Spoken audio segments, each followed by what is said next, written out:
Today's project, we're making one of my favorite gifts, this leather frame.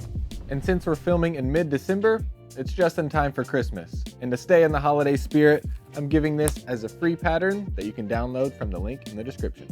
So let's get started. Yeah, what he said.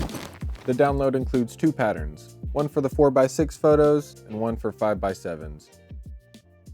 I'd recommend using spray glue or a glue stick to attach the pattern to something more rigid that you can trace. Each frame size uses 2 pattern pieces, but the finished frame is made from 4 parts. So I'll walk you through how the pattern works. The front and back of the frame come from the same pattern piece. They're the same size, but the front has the center cut out and the back has 4 holes for attaching the stand. I cut out 2 sections of the center along those gray lines, keeping the middle section attached.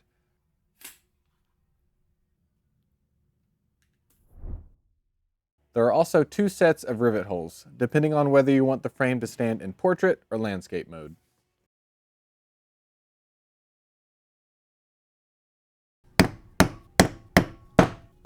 I think the perfect leather for this project is our Veg Tan bellies.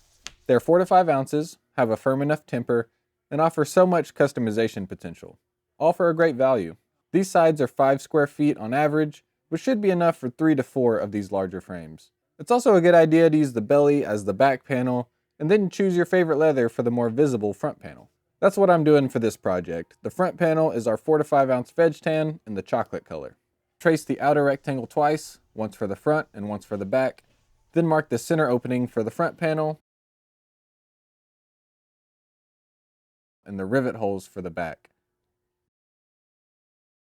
The only extra step is using a straight edge on the front panel to connect the lines where that center section was. Once everything is marked, I cut the pieces using a utility knife, straight edge, and 2 corner radius punches. The punch sizes are labeled on the pattern. I start with the radius punches, then play connect the dots. The stand is designed to fit within the offcuts from the front panel to reduce waste. You'll need 2 stand pieces, but there's only 1 pattern piece since the second piece is a mirror image. So just flip the pattern over and trace it again.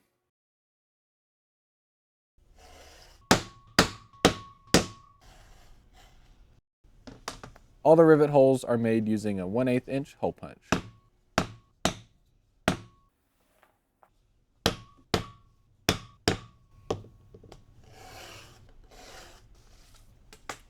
So here are the 4 pieces that you get from the 2 pattern pieces. The optional 5th piece is some clear window vinyl. I'm using 18 gauge Plasti-Pane window material, which we sell in a 6-inch wide strip that's really convenient for these frames. It's also really affordable, so if you like this look, it's not going to break the bank. To make the stand, glue the 2 pieces together, but don't apply glue past that dashed fold line. Those 2 flaps need to splay open so they can attach to the back panel. Just under that fold line are the sewing guidelines. I marked those with my awl and wing dividers to make sure I sewed in the correct spot. If you ignore that sewing guide, your rivet holes may not line up properly. And by the way, those sewing guidelines, each dot corresponds with 1 tooth from our stitching chisels if you decide to hand sew it. I'll leave those chisels linked in the description. Firm leather is important for this project, and especially on this piece, because 2 layers of really soft leather wouldn't be enough to support the frame.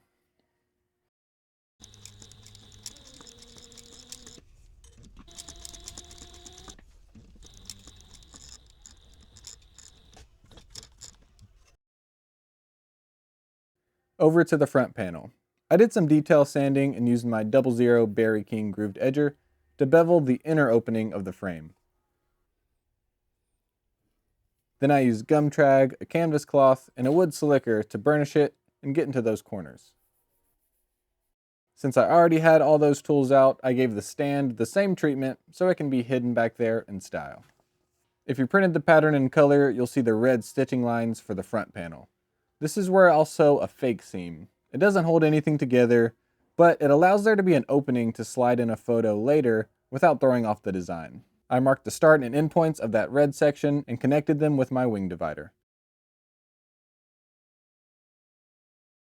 I also scored a line around the inner opening since that's about to be sewn as well, right after I attached the window vinyl with basting tape.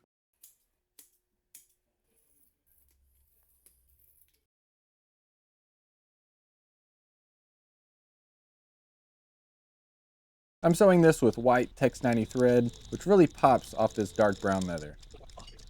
Since this is a fake seam, I didn't backstitch at the beginning or the end like I normally would. Those stitches will get locked in later when we sew the back panel on. I went more in depth on this sewing trick in this watch roll video, so if you want to check that out next, it also comes with a free pattern. Moving on to the back panel, I used 7mm rivets to attach the stand and set them with the handy press. If you want to hang this frame on a wall, you could skip the rivets and the stand altogether and just punch a couple holes and tie a string to the back panel.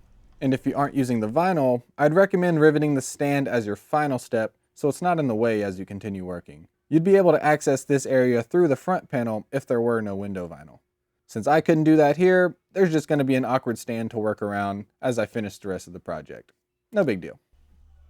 I used S18 glue to attach the front and the back panels, making sure both of them were facing up in the same direction.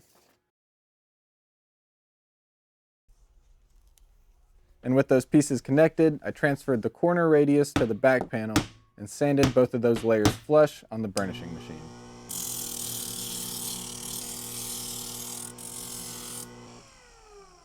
I used my wing divider to mark the remaining 3 sides of the front panel for sewing. Then went back to the fabricator for the final sewing step. I started in that second to last stitch hole of the fake seam, sew forward, reversed to lock it in, and then continued around the outside of the frame. And while you're sewing around, don't forget about that stand and accidentally sew right over it. Once I made it halfway through, I pushed that stand out of the way towards the side I had already sewn and continued. At the end of the seam, I sewed 1 stitch over the fake seam and added a single back stitch. And 1 back stitch doesn't seem like much, but all I'm doing is sliding a piece of paper in and out of this frame, so I think it can handle it.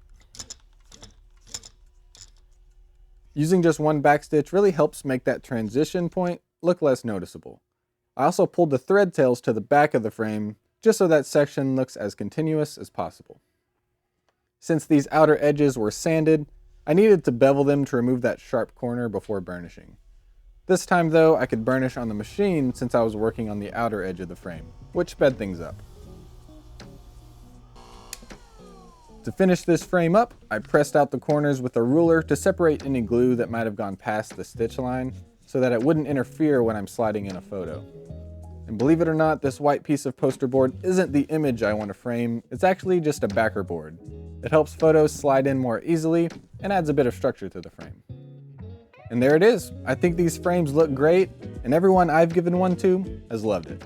A handmade frame with a meaningful photo is a pretty solid combination. If you want to make some of these for yourself, click the first link in the description to download the free pattern. Then check out those other links for all the tools and materials that I use in the project. I think you'll be surprised at just how affordable those bellies are. Subscribe, and I'll see you in the next video.